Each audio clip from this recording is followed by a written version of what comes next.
अस्सलाम वालेकुम अज़ीज़ तलबा व तालिबात। आज हम 9वीं जमात के चौथे सबक तहनीत का मुताला करने वाले हैं।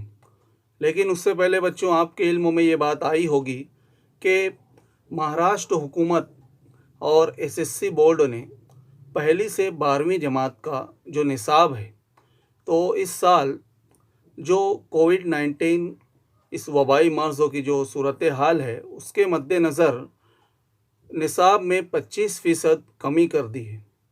तो आइए आप लोग स्क्रीन पर देखिए, यहाँ पर 9वीं जमात का जो निसाब में कमी की गई है, तो वो यहाँ पर आपको लिखा हुआ नज़र आ रहा होगा।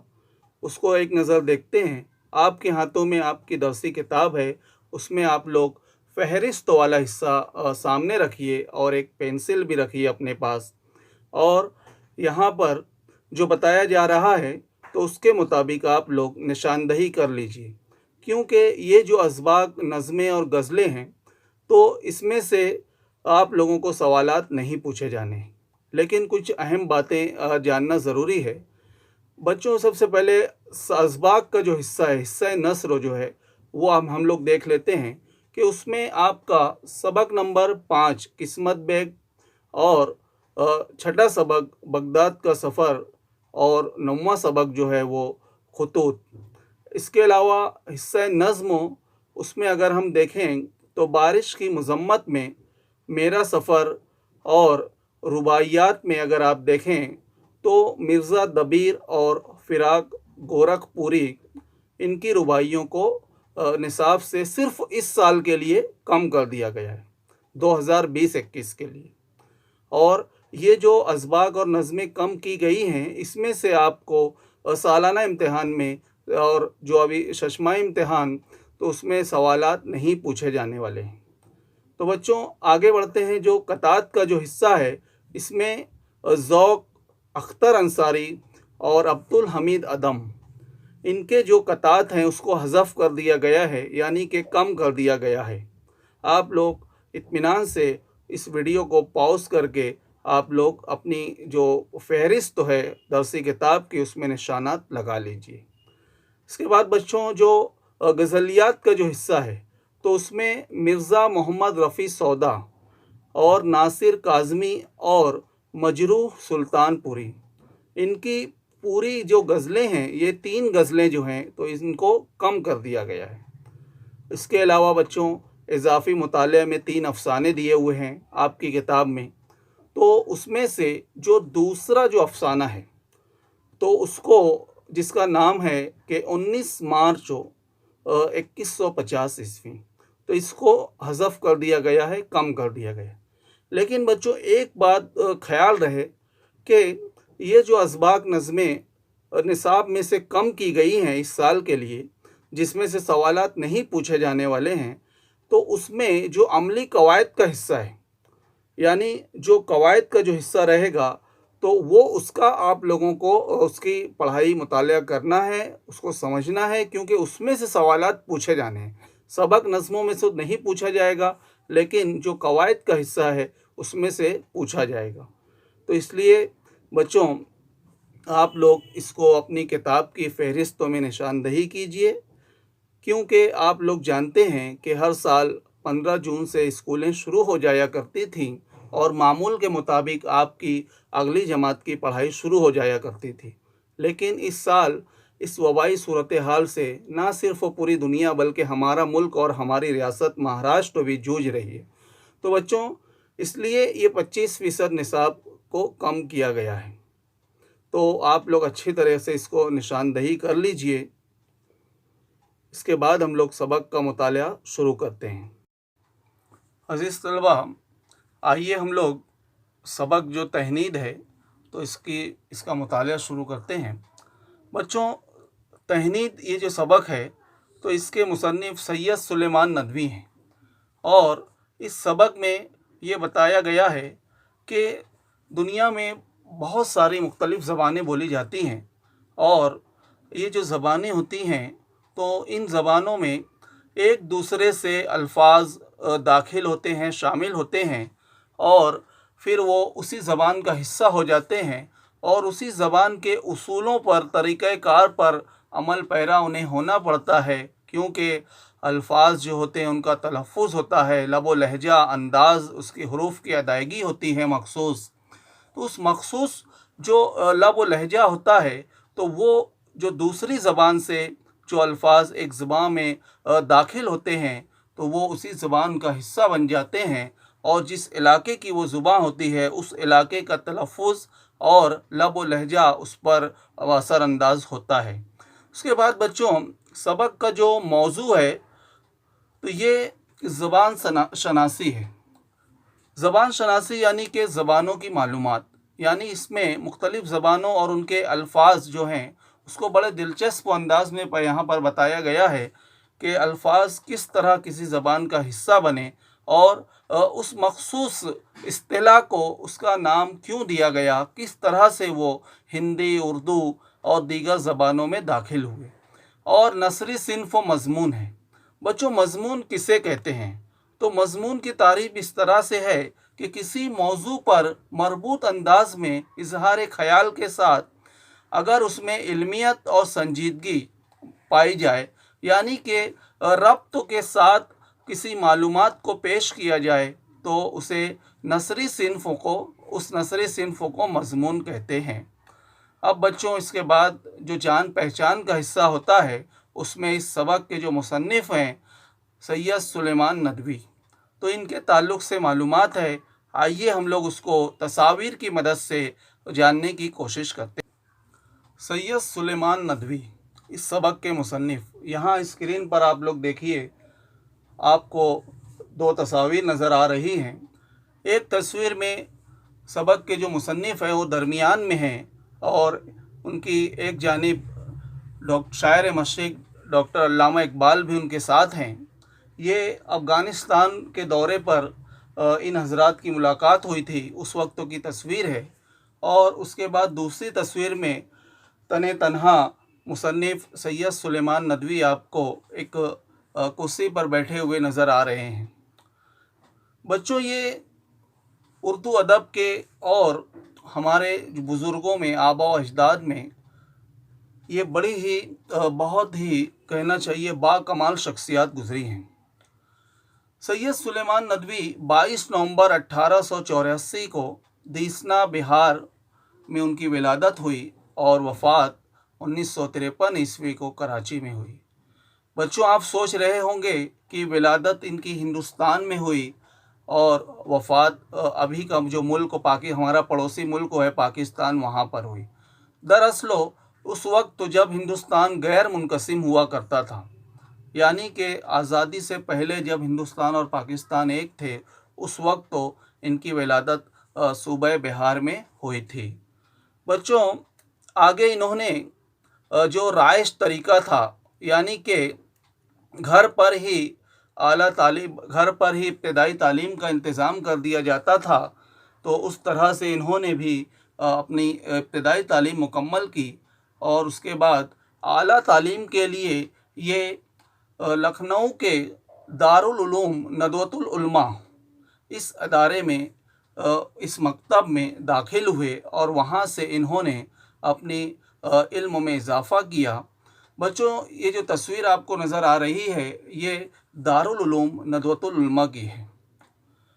اس کے بعد بچوں، آگے چل کر انہوں نے مولانا ابوالکلام آزاد جو ایک اخبار جاری کیا تھا انہوں نے، تو اس اخبار کی انہوں نے ادارت بھی کی، ایڈیٹر ہوئے الہلال کی. تصویر میں آپ اس اخبار کی ایک تصویر دیکھ سکتے ہیں. اور اس کے بعد پونا، مہاراشٹر گئے، اور وہاں پر واڈیا کالج جو ہے وہاں پر فارسی کے استاد مقرر ہوئے. یہاں پر تصویر میں آپ لوگ پتھروں سے بنی ہوئی واڈیا کالج کی عمارت بھی دیکھ سکتے ہیں. اس کے بعد بچوں، علامہ شبلی نعمانی، ان کے اصرار پر یہ جب مولانا شبلی نعمانی نے دارالعظم گڑھ میں دارالمصنفین یہ ادارہ جب قائم کیا، تو اس ادارے سے یہ مربوط ہو گئے، اور سید سلیمان ندوی وہ بھی دارالمصنفین کا حصہ بن گئے. यहाँ तस्वीर में आप लोग उसका दाखिली दरवाज़ा देख सकते हैं और इमारत भी देख सकते हैं, और साथ में मौलाना शिबली नुमानी की तस्वीर भी आपको नज़र आ रही होगी। इसके बाद बच्चों, सैयद सुलेमान नदवी जो मुसन्निफ़ हैं, उन्होंने बहुत ही कीमती बेशकीमती किताबें तहरीर की हैं। जो उनके अजीज़ तलबा, इस स्क्रीन पर आप लोगों को बहुत सारी किताबों के सरे वरक नज़र आ रहे हैं। ये सैयद सुलेमान नदवी इनकी तहरीर करदा किताबें हैं। इसमें अगर आप लोग देखें तो अर्जुल कुरान है, और उसके बाद सीरत आयशा रज़ियल्लाहु ताला अन्हा और सीरतुन नबी सल्लल्लाहु अलैहि वसल्लम, ये किताब दरअसल मौलाना शिबली नुमानी लिख रहे थे। और उसके बाद उन्होंने जब उनकी तबीयत नासाज हो गई तो उन्होंने कहा कि मेरे बाद इस किताब को आप ज़रूर मुकम्मल कीजिए। और खुदा की मर्ज़ी ऐसी ही थी, जब उनका इंतकाल हो गया तो सैयद सुलेमान नदवी ने मज़ीद जिल्दें लिखकर उस किताब की तकमील की। आइए हम लोग सबक को शुरू करते हैं। पहले पैराग्राफ में यहाँ पर बताया गया है कि अरबों ने जब किसी दूसरी ज़बान के लफ्ज़ को अरबी ज़बान के उसूलों पर अरबी ज़बान में शामिल कर लिया तो इस अमल को तारीब कहा गया। और जब फ़ारसियों ने यानी ईरान वालों ने जब किसी दूसरी ज़बान के लफ्ज़ को फ़ारसी ज़बान के उसूलों से फ़ारसी में शामिल किया तो वो ये अमल तफरीज़ कहलाया। इसी तरह हिंदुस्तानियों ने जब किसी दूसरी ज़बान के लफ्ज़ को उर्दू या हिंदी की ज़बान के उसूलों से उर्दू या हिंदी ज़बानों के उसूलों पर उर्दू या हिंदी में उसको शामिल कर लिया या अपना लिया तो ये अमल कहलाया तहनीत, जो हमारे सबक का उन्वान है बच्चों। इसके बाद जो अगले पैराग्राफ हैं तो उसमें अगले छोटे छोटे इक़्तिबासात में बताया गया है जो अहम बातें हैं कि किसी भी ज़बान के इर्तिका के लिए यानी उसके फलने फूलने के लिए उसको, क्योंकि कोई भी ज़बान जो होती है वो जामिद नहीं हो सकती, उसमें नए अल्फाज का इजाफ़ा होता ही रहता है। और यही हमारी तहज़ीब व सकाफ़त है, क्योंकि इंसान एक दूसरे से रवाबित रखता है और उन राब्तों में मुख्तलिफ़ ज़बानों के अफराद एक दूसरे से जब बाहमी उनकी जब ताल्लुकात कायम होते हैं तो नए नए अल्फाज ज़बान में शामिल हो जाते हैं। तो बच्चों, नए नए अल्फाज का शामिल होना बहुत ज़रूरी है किसी भी ज़बान की तरक्की के लिए, फ़रोग़ के लिए। और एक बात जो खुलासे में हमको समझ में आई शुरुआती इक़्तिबासात में, कि किसी भी ज़बान के हरूफ का एक ख़ास तलफ़्फ़ुज़ और लब व लहजा अदायगी का तरीक़ा होता है। कोई गैर हिंदुस्तानी शख्स हमारे हिंदी अल्फाज को अदा नहीं कर सकता, बहुत अच्छी तरीके से अदा नहीं कर सकता। इसी तरह हम हिंदुस्तानी अरबी के जो मख़सूस तलफ़्फ़ुज़ होते हैं जैसे उसको हम बआसानी अदा नहीं कर सकते, क्योंकि हम लोग से स्वाद सीन में फ़र्क को नहीं करते। जैसे कि कुछ अल्फाज हैं सानी, सिन्फ़ो, सारी वगैरह, इसको हम सब सीन से ही अदा करते हैं। और एक बात और समझ में आई कि यही वजह है कि अरबी और संस्कृत, फ़ारसी, अंग्रेज़ी के बहुत सारे अल्फाज हिंदी और उर्दू ज़बान में शामिल हो चुके हैं। अब बच्चों, यहाँ आगे सबक में मुसन्निफ़ ने बड़े ही दिलचस्प अंदाज में कुछ अल्फाज की मिसालें देकर उसको अपनी इस मज़मून को बेहतरीन मालूमात भी फ़राहम की और दिलचस्प भी बनाया है। जैसे कि तमन्नी ये अरबी ज़ुबान का लफ्ज़ है और फ़ारसी वालों ने यानी ईरान वालों ने इसको तमन्ना बना दिया, और हम हिंदुस्तानियों ने भी इसी तमन्ना लफ्ज़ को अपनाकर अपनी ज़ुबान में शामिल कर लिया। इसी तरह अगला लफ्ज़ है तमाशी। अब इस लफ्ज़ को ईरान वालों ने फ़ारसी में तमाशा बना दिया, और मुसन्निफ़ किताब में लिखते हैं कि हमें भी यही तमाशा पसंद आया, यानी हमने भी इस तमाशा लफ्ज़ को अपना लिया। बच्चों, आगे मुसन्निफ़ मज़ीद अल्फाज का हवाला देते हैं कि जैसे एक लफ्ज़ है वजह। वजह अरबी का लफ्ज़ है जिसके माना होते हैं मुँह के भी होते हैं, और उसी से एक मानी निकलता है रुख, और उसी से फिर वो सबब बन गया। वो लफ्ज़ जो है सबब के मानी में इस्तेमाल होने लगा। अब सबब क्या है? तो ये भी अरबी का एक लफ्ज़ है। अरबी में इसके मानी होते हैं रस्सी या डोरी। अब रस्सी या डोरी से ये ज़रिए के मानी में इस्तेमाल होने लगा। इसी तरह एक मिसाल और मुसन्निफ़ आगे देते हैं कि नक़द, ये अरबी में इसके मानी रिव्यू के होते हैं, नज़र सानी के होते हैं। उसी से हमने इसको नक़द या तनकीद इस तरह से अपना लिया। आगे वो मुसन्निफ़ कहते हैं कि नक़द को फ़ारसी में नक़द के मानी परखने के होते हैं और परखे सिक्के जाते हैं, और उसी से हमने उसको दाम की सूरत में अपना लिया, दाम के मानी व मफ़हूम में अपना लिया, और फिर उसको हम नक़द और दाम की सूरत में इस्तेमाल करते हैं। इसके अलावा बच्चों, इलाका, ये जो लफ्ज़ है हिंदुस्तानी ज़बान में इसके मानी होते हैं ज़मींदारी के भी। अब अरबी में इलाके के मानी होते हैं लगाव यानी दिलचस्पी के। तो इस तरह से इंसान जिस इलाके में रहता है तो उस इलाके से उसको लगाव होता है। तो इस तरह ये लफ्ज़ भी किस तरह से दोनों ज़बानों में हम आहंगी इसमें पाई जाती है और राब्ता पाया जाता है। इसके बाद अगला एक लफ्ज़ मुसन्निफ़ बताते हैं, जैसे कि यहाँ पर जुलूस। अब अरबी में जुलूस कहते हैं बैठने को। अब अगर कोई बादशाह तख्त नशीन हुआ करता था तो उसकी नशिस्त और तख्त के एतबार से उसको जुलूस लफ्ज़ इस्तेमाल किया जाता था, और हिंदुस्तानियों ने इसको इस तरह इस्तेमाल किया कि किसी बादशाह के तख्त नशीन होने पर बड़े ही शान और शौकत से तुझको एहतशाम के साथ, मजमे के साथ उसका जुलूस निकाला जाता है। तो इस तरह से हमने उसको जुलूस और इजलास इस सूरत में अपनी ज़बान में दाखिल कर लिया। आगे मुसन्निफ़ कहते हैं बच्चों, दौलत, ये जो लफ्ज़ है अरबी में इसके मानी होते हैं एक हाथ से दूसरे हाथ में जाना। अब क्योंकि दौलत खुशकिस्मती की अलामत होती है, तो उसी तरह ईरान वालों ने फ़ारसी ज़बान में इसको खुशकिस्मती से सल्तनत के मानी में इस्तेमाल किया, क्योंकि सल्तनत खुशनसीबों को ही मिलती है इस तरह से। और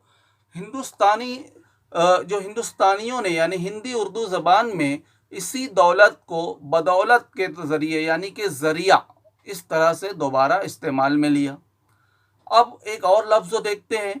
जैसे जैसे सबक आगे बढ़ता है, मुसन्निफ़ ने बड़े ही बेहतरीन अंदाज में अल्फाज के ज़रिए ज़बान की मालूमात देने की कोशिश की है। बच्चों, गुस्सा, अरबी में गुस्से के मानी होते हैं हलक में किसी चीज़ के अटकने के। अब हिंदुस्तानी जो होते हैं वो गुस्से के मानी लेते हैं गैज़ व गज़ब। इसी तरह एक लफ्ज़ है खफ़ा। फ़ारसी में खफ़ा के मानी होते हैं गले में किसी चीज़ के अटकने या फंसने के। इसी से हिंदुस्तानियों ने लफ्ज़ खफ़ा बना दिया और उसके मानी लिए जाने लगे नाराज़ होना। इसी तरह बच्चों, बहुत सारे अल्फाज ख़यालात के ज़रिए ज़बानों में दाखिल हुए, जैसे कि फ़लक। फ़लक अरबी ज़बान का लफ्ज़ है और इसके मानी होते हैं आसमान। अब हिंदुस्तानियों ने इसको इसलिए फ़लाकत बना लिया क्योंकि ऐसा कहा जाता था कि ज्योतिषी जो होते थे और इल्म नुजूम वाले जो होते थे वो अपने सितारों के इल्मों से कहते थे कि इंसान पर जो भी आफत मुसीबत आती है वो उसकी तकदीर या किस्मत में लिखी होती है। तो इससे फ़लाकत बना लिया गया यानी मुसीबत बना लिया गया। उसी से आगे बढ़कर फ़लाकत ज़दा यानी कि परेशान हाल बना लिया गया, और उससे ही उसको एक मफूल की शक्ल में बनाया गया मफलूक, यानी कि उससे इसके मानी भी यही होता है कि परेशान हाल, और मफलूकुल हाल बना लिया गया। इस तरह मुसन्निफ़ ने मुख्तलिफ़ मिसालों के ज़रिए ज़बान और उसके अल्फाज किस तरह एक ज़बान से दूसरे ज़बान में शामिल हुए उसकी मिसाल यहाँ पर पेश की है। अब यहाँ देखिए आप लोग, फ़ारसी में दान जो होता है, ये जो लफ्ज़ है दान, तो इसको ज़र्फ़ के मानी में लेते हैं यानी कि किसी चीज़ के रखने का बर्तन। तो हमने उसी से इसको हमारी जो हिंदी ज़बान, जो हमारी हिंदुस्तानी ज़बानें हैं हिंदी उर्दू, इसमें इसको हमने खाकदान इस तरह से इसको जैसे लाहिका होता है तो खाकदान बना लिया, और उसी तरह पान दान बना लिया, उगल दान बना लिया, कलम दान बना लिया और रोशन दान बना लिया। और उसके अलावा मज़ीद इजाफ़ा हिंदुस्तानियों ने ये किया कि किसी छोटी चीज़ के लिए, तस्गीर के लिए दान से दानी बना लिया, जैसे कि सुरमा दानी और मच्छरदानी।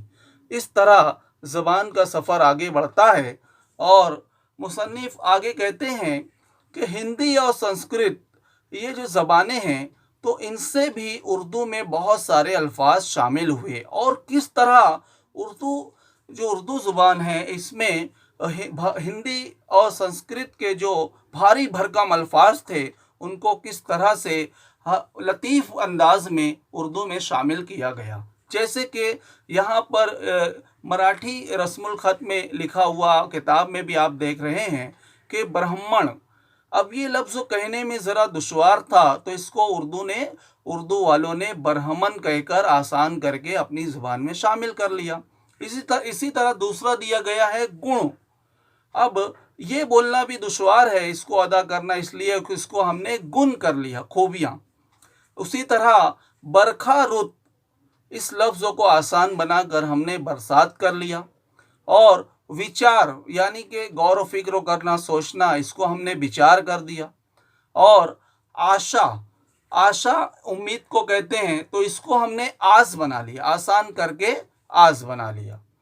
तो बच्चों इस तरह हमने सबक का मुतालिया एक अलग ही अंदाज में अल्फाज की मिसालों के ज़रिए उसको समझने की कोशिश की। आइए अब हम आगे बढ़ते हैं और सबक की मश्क का जो हिस्सा है उसमें से उसको देखते हैं। अज़ीज़ तलबा, आप अपनी दरसी किताबों में जो मश्क का हिस्सा है उसको सामने रखिए। अगर आप सबसे पहले देखें तो जान पहचान की मदद से शजरी खाका मुकम्मल कीजिए। एक यहाँ पर तवील खाका दिया गया है जो मश्क के लिए बहुत ही बेहतर है, और इसमें मुसन्निफ़ की शख्सियत, खिदमात और ज़बानों पर महारत, इस तरह से आप लोगों को मारूज़ी सवालात पूछे गए हैं। तो आप लोगों को यहाँ पर जैसे पैदाइश तो 22 नवंबर 1884 ईस्वी, इस तरह से उसमें आएगा। वफ़ात 1953 ईस्वी। वतन उनका जो था वो बिहार। उसके बाद आला तालीम उन्होंने कहाँ से हासिल की? दारुल उलूम नदवतुल उलमा। और उसके बाद किस अखबार की अदारत की? हम जानते हैं कि अल हिलाल। और उनकी तसानीफ़, तो तसानीफ़ में बच्चों यहाँ 5 किताबों के नाम दिए हुए हैं, आप उसमें से यहाँ 3 पूछे गए हैं, आप वहाँ कोई भी 3 किताबों के नाम लिख सकते हैं। जैसे यहाँ लिखा हुआ है, आप स्क्रीन पर देखें अगर, कि अर्जुल कुरान, खुतबात मदारिस और नक़ूश सुलेमानी।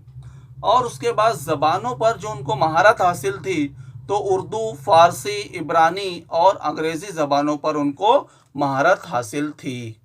अब बच्चों आगे दिया गया है किताब में, अगर आप देखें कि जो खाकदान वगैरह जो लायके हैं उसी तरीके से आप लोगों को मज़ीद लायके बनाने के लिए कहा गया है।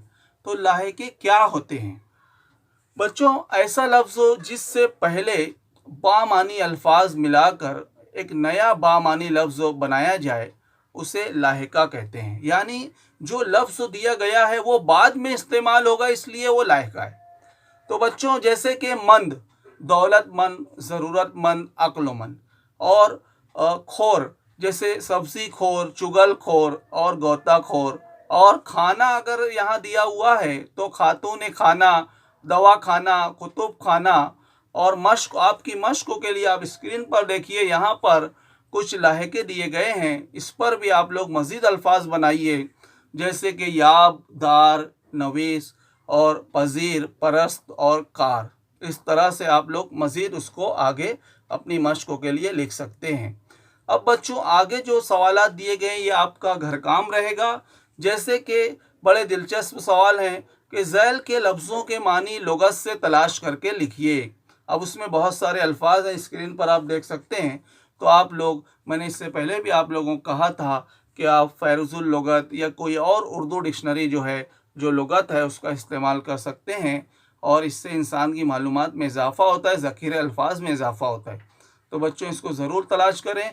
उसके बाद का सवाल दिया गया है کہ دنیا اس لفظ کے لیے اردو کے دوسرے الفاظ لکھیے۔ تو اس طرح بچوں اور آگے جو ایک دو سوالات دیے گئے ہیں تو اس کو بھی آپ لوگ بطور گھر کام مکمل کیجئے، اور میں امید کرتا ہوں کہ سبق آپ کو کچھ سمجھ میں آیا ہوگا، اور دیے گئے گھر کام کو آپ ضرور مکمل کریں اور اپنا خیال رکھیں، اور اس وبائی صورتحال میں آپ لوگ ماسک کا استعمال کریں اور دیگر جو ضروری احتیاط ہیں وہ بھی کریں، اور جو گھر کام دیا جا رہا ہے اس کو اپنی سال گزشتہ کی بیاضوں میں ضرور درج کرتے رہیں۔ خدا حافظ۔